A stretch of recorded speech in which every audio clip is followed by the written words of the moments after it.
দান করছি। আপনারা সকলে এই পূর্ণ দান অনুমোদনের মধ্যে দিয়ে আপনাদের সকলের জয়মঙ্গল হোক।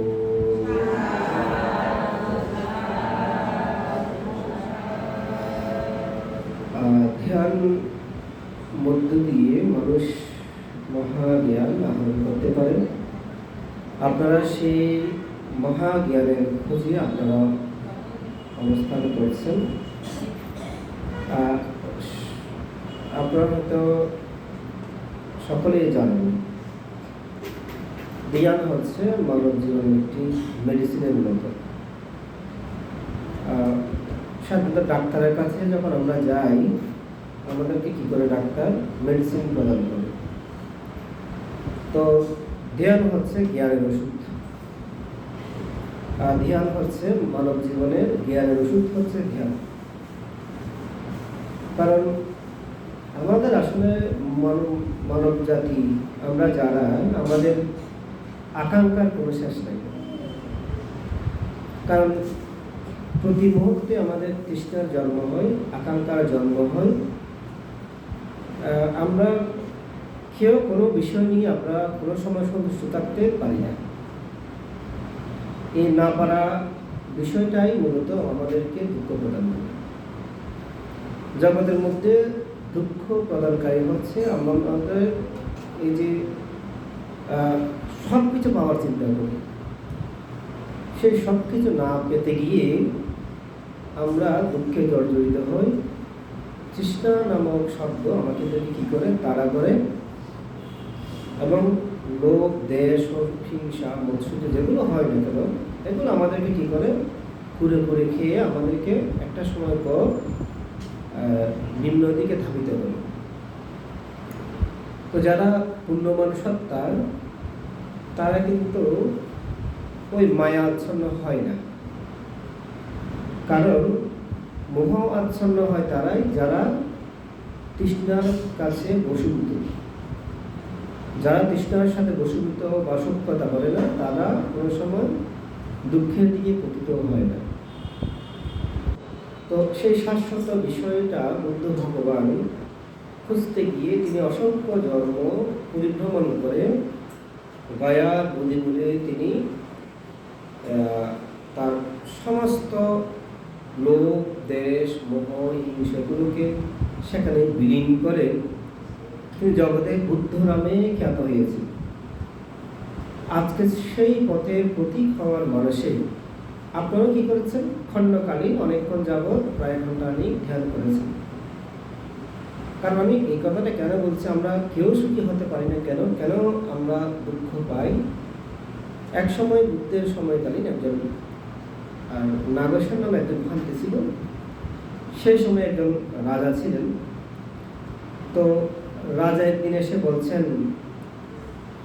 বলতে নাগেশ্বর, আমার মন আসলে ভালো নেই, আমি সবসময় কষ্টের সাথে দিনাতিপাত করি।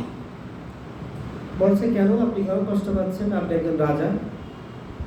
বলছেন, রাজা হয়েছে কি হয়েছে, কিন্তু আমার জীবনে মনে হয় আমার মতো কষ্টসাধ্য জীবন মনে হয় কারোর মধ্যে নেই। বলছেন কারণ কি? তার প্রেক্ষিতে আমাদের রাজা বলছেন,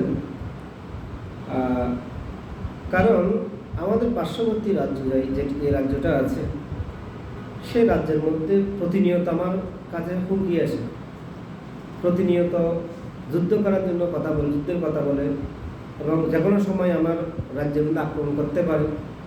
এই বিভিন্ন বিষয়, এবং আমার রাজ্য আরও কীভাবে প্রফুল্ল করব, বা আরও সামনের দিকে কীভাবে অগ্রসর করব, আরও কীভাবে রাজ্যটাকে বড় করব, আরও দান কীভাবে আরও পরিপূর্ণ হয়, এই বিষয়গুলো আমাকে প্রতি মুহূর্তেও আমাকে কী দিচ্ছে, পীড়া দিচ্ছে বা কষ্ট দিচ্ছে। যে কষ্টের কারণে আমি কাকে বুঝাবো?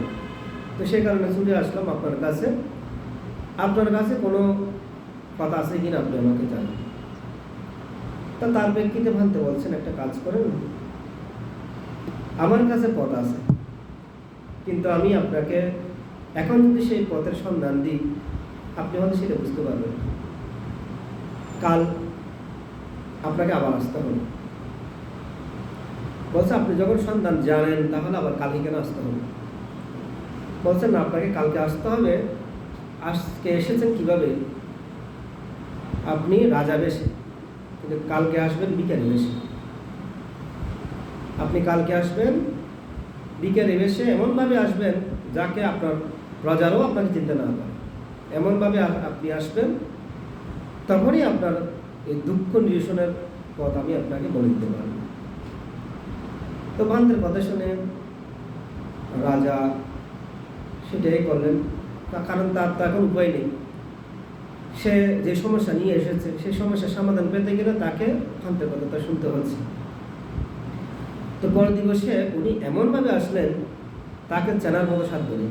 মানে একেবারে জরাজীর্ণ, এইরকম একটা কাপড় চোপড় পরে, পুরনো একটা কাপড় চোপড় পরে, একবার ভিখারি যেরকম আছে ঠিক ভিখারির মতো রূপে রূপান্তরিত হয়ে ভান্তের সাথে আসলেন।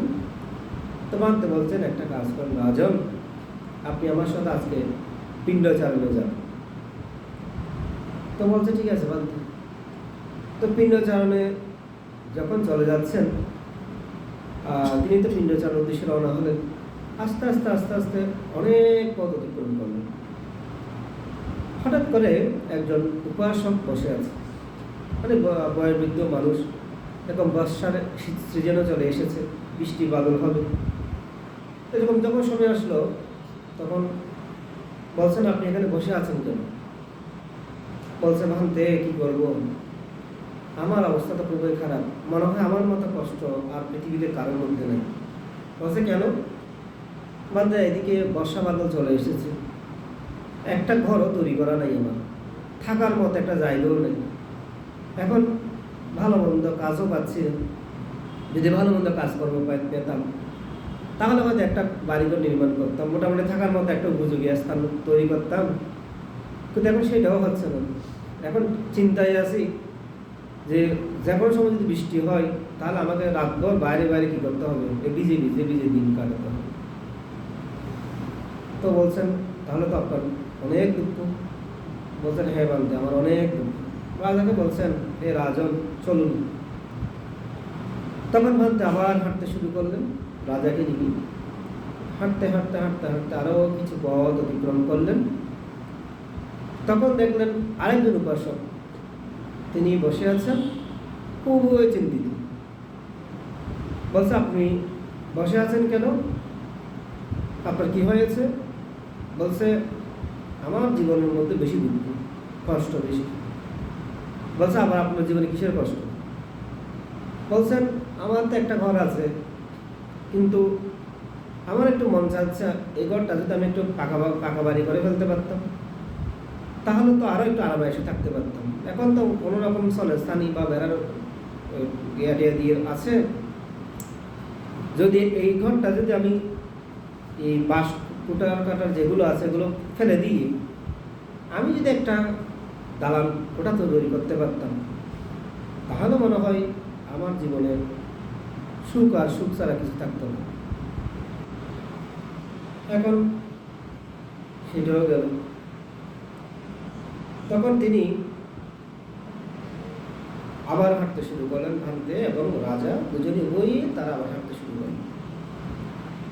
হাঁটতে হাঁটতে হাঁটতে আরো কিছু দূর গেল, একটা পাকা বাড়ি অবস্থা, তার ধন সম্পদের কোনো অভাব নাই, কিন্তু তার মন খুবই খারাপ। বলছে, আপনি কেন মন খারাপ করে বসে আছেন? বলছে, এখন তো পাকা বাড়ি আছে, আমার তো একটা ঘরটর আছে, কিন্তু আমি চাচ্ছি আমার ঘরটা যদি মহাসৃষ্টিদের মতো এরকম যদি একটু রাজকীয় একটু ঘর তৈরি করতে পারতাম, আমি হয়তো আরও একটু ধন সম্পদ যদি আরও রোজগার করতে পারতাম তাহলে হয়তো আমার জীবনটা আরও অনেক সুন্দর হতো। এখন খুবই কষ্টের মধ্যে দিন যাপন করছি। তার কথাও শুনলেন।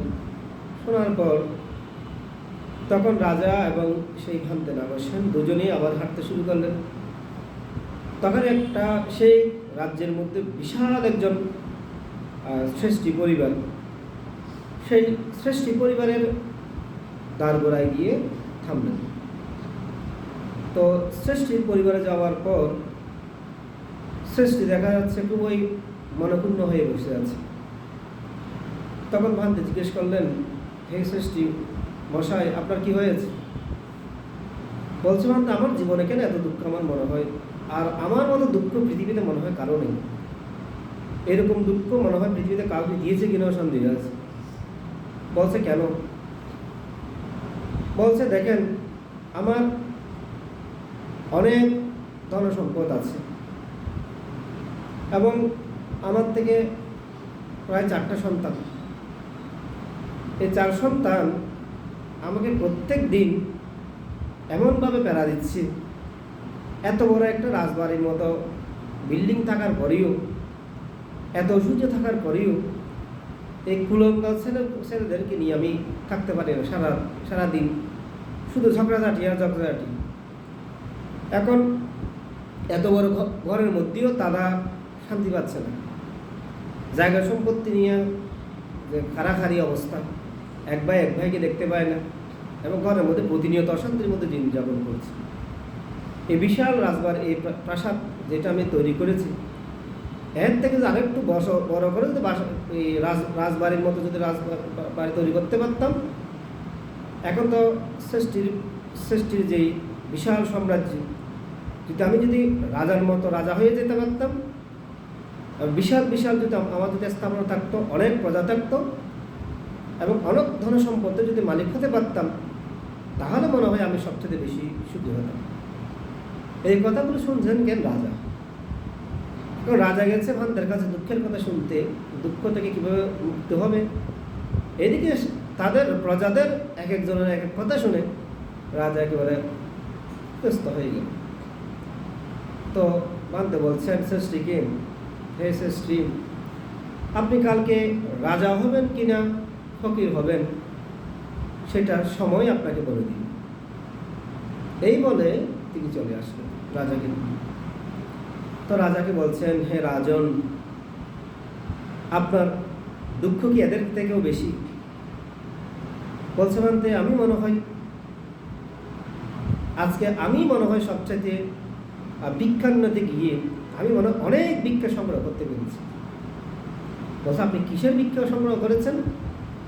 বলছেন, আমি মনে হয় অনেক জ্ঞানের ভিক্ষা, আমি জ্ঞান আহরণ করতে গেছি, সে অনেক জ্ঞান আমি ভিক্ষা পেয়েছি। আপনার কাছে গিয়ে আপনার সংস্পর্শে হেঁটে হেঁটে আমি অনেক জ্ঞান ভিক্ষা পেয়েছি। আমি চিন্তা করেছি, আসলে আমি মনে করছি কালকে অমুক রাজ্য হয়তো আমাকে ধ্বংস করতে পারে, কালকে হয়তো অনেক প্রভুদের সম্পদ হতে পারে, আরও হলে ভালো হতো, আরও এটা আনলে ভালো হতো, এটা করলে ভালো হতো। আসলে তো ভাবতে এগুলো প্রয়োজনীয়তা আছে বলে আমি মনে করি। আমার তো অনেক সম্পদ আছে, আমি সেগুলো নিয়ে সন্তুষ্ট না হয়ে, সেই ধনধান্যগুলো দিয়ে সন্তুষ্ট না হয়ে আমি আরও বেশি কিভাবে হবে সেই চিন্তায় সবসময় মনটাকে কী করেছি, বিকৃত করে ফেলেছি। যার কারণে আমি একটা মিনিটের জন্য আমি রাত্রে ঘুমাতে পারি না। আজকে আপনার সাথে গিয়ে আমি অনেক জ্ঞান আহরণ করেছি, ভিক্ষা পেয়েছি, আমি অনেক জ্ঞান ভিক্ষা পেয়েছি। মানতে না বসেন, আপনি আমাকে সেই মুক্তির পথ আপনি দেখিয়েছেন, আজকের পর থেকে আমার আর দুঃখ আসবে না। তো পর দিবস তিনি ভান্তের সাথে আসার পর তিনি চলে গেলেন। তো মানব জীবনের মধ্যে প্রত্যেকটা মানুষের জীবনে ছোটখাটো অনেক বিষয় আছে, যেই বিষয়গুলো আপনাকে আমাকে প্রত্যেকটা মুহূর্ত, প্রত্যেকটা ক্ষণে আপনাকে কি দিচ্ছে, দুঃখ প্রদান করছে, কষ্ট দিচ্ছে। আপনার স্ত্রী আছে, আমার যদি একটা সন্তান হতো, আপনার সন্তান আছে, আমার যদি একটা ছেলের বউ হতো, আপনার ছেলের বউ এসেছে, আমার যদি একটা নাতি হতো, আমার নাতি এসেছে, আমি যদি আরেকটু যদি বেশি দিন বেঁচে থাকতে পারতাম। আপনার অর্থ আছে। এই বিষয়গুলো বুদ্ধ বলছেন প্রতি মুহূর্তে মানব জীবনকে ঘুরে ঘুরে দেয়। আপনার এখন কি আছে সেটা নিয়ে কিন্তু আপনি সন্তুষ্ট নন। যখন আপনার কিছু ছিল না তখন সেগুলো কামনা করেছেন, যখন আপনার সেগুলো হয়ে গেছে, পরিপূর্ণ হয়েছে, এখন সেগুলো থেকে আরও বেশি ভালো কিছু আশায় আপনি কী করেছেন, দিনের পর দিন, রাতের পর রাত দিন চাচ্ছেন না, সন্ধ্যা চাচ্ছেন না, রাত চাচ্ছেন না, কখন কিভাবে আপনার সময়টাকে নষ্ট করে ফেলছেন সেটা আপনি নিজেও জানেন না।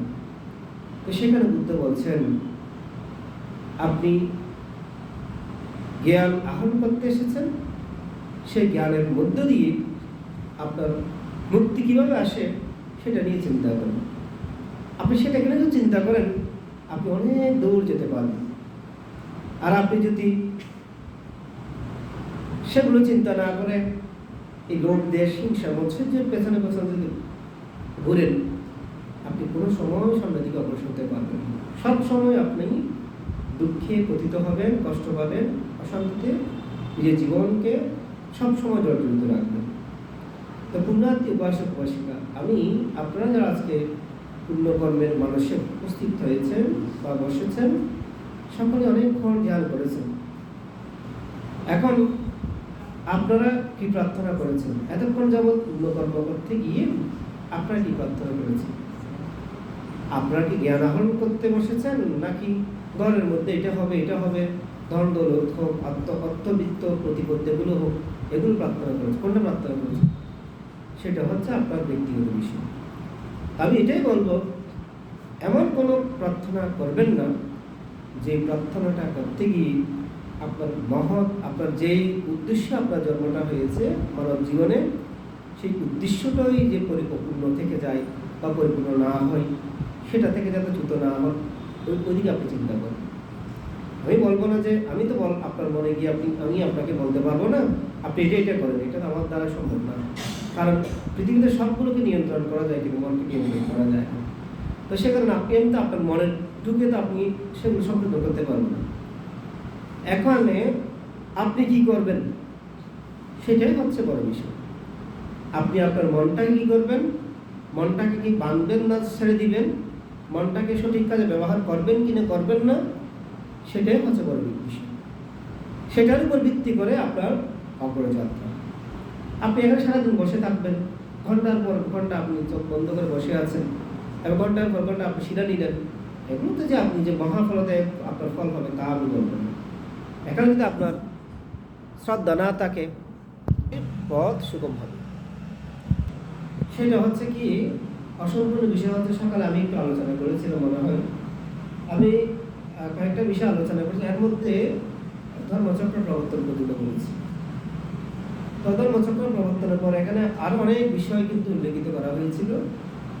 হয়তো আমি অন্য একটা প্রাসঙ্গিকতা যাওয়ার কারণে হয়তো সেদিকে চলে গেছে। এখানে আরো একটা ঘটনা আছে। সেই ঘটনার মধ্যে আমি সকালে কি বলেছি, সিদ্ধার্থের প্রতিসম্পৃতা গ্রহণ এবং সিদ্ধার্থের গৃহত্যাগ, আরেকটা কি ধর্মচক্র প্রবর্তন সূত্র। এখন আসুন, বুদ্ধ তার এখানে আরো দুই তিনটা কাহিনী আছে। ঋদ্ধির কথা বলা হয়েছে, ঋদ্ধির প্রদর্শনের কথা বলা হয়েছে, তার মমতাময়ী মাকে স্বর্গে যাওয়ার একটা কথা বলা হয়েছে, পাশাপাশি বর্ষাবাস ব্রতের একটা কথা বলা হয়েছে।